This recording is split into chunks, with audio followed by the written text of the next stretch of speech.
થરાદ નગરપાલિકાની ઘોર બેદરકારીથી શિવનગરના પરમારવાસ અને પંડ્યાવાસના લોકો પાણી માટે તરસ્યા।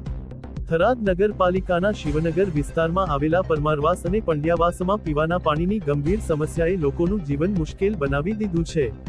સ્થાનિકોના જણાવ્યા મુજબ વિસ્તારમાં માત્ર અડધો કલાક જેટલું પાણી આપવામાં આવે છે, જ્યારે કેટલાક દિવસો તો પાણી સપ્લાય સંપૂર્ણપણે બંધ રહે છે। પાણી જેવી મૂળભૂત સુવિધા માટે મહિલાઓ, વૃદ્ધો અને બાળકોને ભારે હાલાકી ભોગવવી પડી રહી છે। લોકોનો આક્ષેપ છે કે અનેક વખત નગરપાલિકા તંત્ર સમક્ષ રજૂઆતો કરવા છતાં કોઈ નક્કર કાર્યવાહી કરવામાં આવી નથી, જેના કારણે રહેવાસીઓમાં ભારે રોષ જોવા મળી રહ્યો છે। સ્થાનિકોના મતે નગરપાલિકા દ્વારા વિકાસના મોટા દાવા કરવામાં આવે છે, પરંતુ લોકોને પૂરતું પીવાનું પાણી પણ મળી રહ્યું નથી।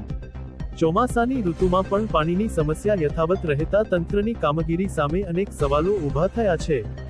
રહેવાસીઓએ તાત્કાલિક નિયમિત અને પૂરતું પાણી ઉપલબ્ધ કરાવવાની માંગ કરી છે।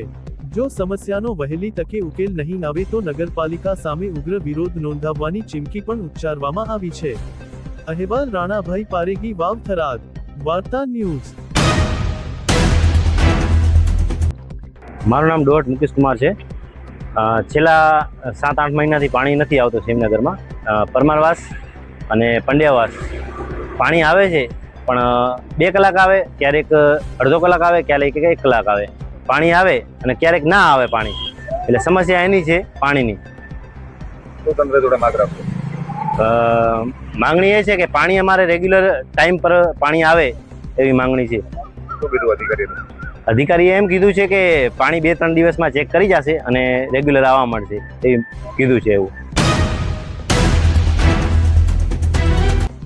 અમારે પાણી નથી આવતો 10-15 દિવસ થયા, 17 દિવસ તો એમ જ એમ થઈ ગયા, પાણી નથી પડ્યું ઘરમાં। અને હવે અમને સાહેબે એમ કીધું કે 2 દિવસમાં કરાવી દેશું, પાણી આવી જશે। જો પાણી નથી આવ્યો તો પાછા અમે અહીંયા આ સાહેબ કને આવશું।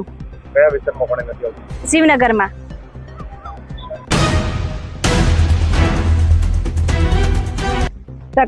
મને પાણી એક દી જડે તો વળી 10 દી બંધ રાખે, અને મોટર લાયા તો મોટર મેં નથી આવતો, પછી અહીંયા નંબર કરમ કૂટે।